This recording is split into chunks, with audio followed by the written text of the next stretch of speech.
আসসালামু আলাইকুম এভরিওয়ান, সবাই কেমন আছেন? ভালো তো? সুরাইয়ার রান্নাঘরে সবাইকে স্বাগত জানাই।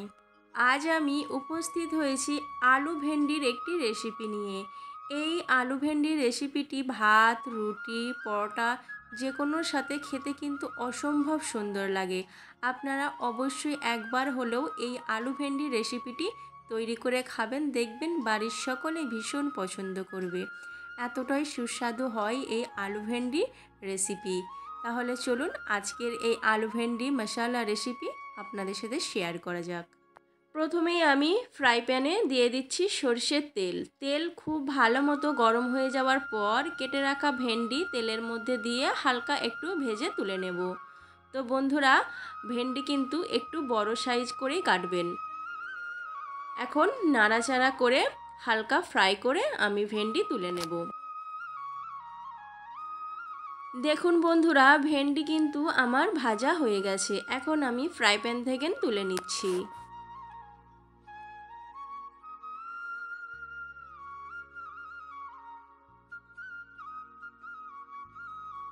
আবারও আমি সেম ফ্রাই প্যানে দিয়ে দিচ্ছি সরষের তেল। এইবার সরষের তেলটা একটু বেশি পরিমাণ দিতে হবে। তেল একটু গরম হয়ে যাওয়ার পর এখানে দিয়ে দিচ্ছি দুটো কাঁচা লঙ্কা, আর দিয়ে দিচ্ছি হাফ টেবিল চামচ গোটা জিরে। এই জিরাটা কিন্তু কালো জিরে দিতে হবে। এখন তেলের মধ্যে একটু হালকা নাড়াচাড়া করে নেব। এরপর দিয়ে দিচ্ছি কেটে রাখা পেঁয়াজ। এখানে আমি একটা বড় সাইজের পেঁয়াজ একদম ছোট ছোট সাইজ করে কেটে নিয়েছি। এখন তেলের সঙ্গে খুব ভালোভাবে ভেজে নেব।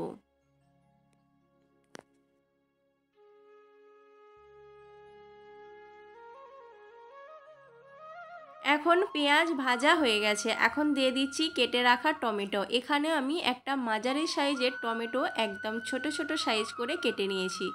পেঁয়াজ এবং টমেটো হালকা ফ্রাই করে নেওয়ার পর এখানে দিয়ে দিচ্ছি পরিমাণ মতো লবণ, তবে লবণটা আপনারা স্বাদ অনুযায়ী দেবেন।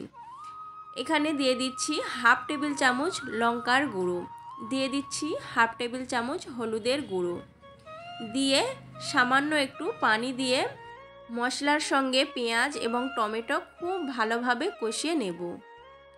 তো বন্ধুরা, এখন আমি একটা মশলা তৈরি করছি।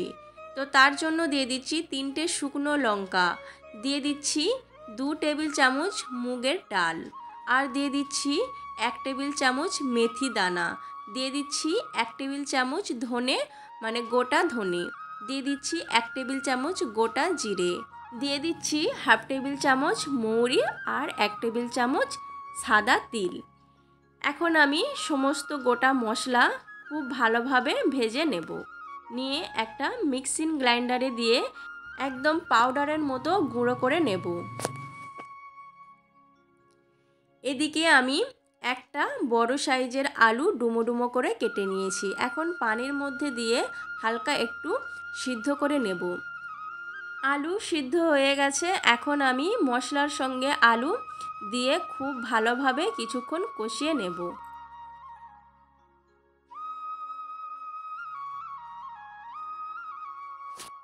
কিছুক্ষণ কষিয়ে নেওয়ার পর এখানে আমি দিয়ে দিচ্ছি সামান্য পরিমাণ পানি, দিয়ে একটু নাড়াচাড়া করে এটা ঢাকা চাপা দিয়ে 5 মিনিট আমি মিডিয়াম ফ্লেমে হতে দেব।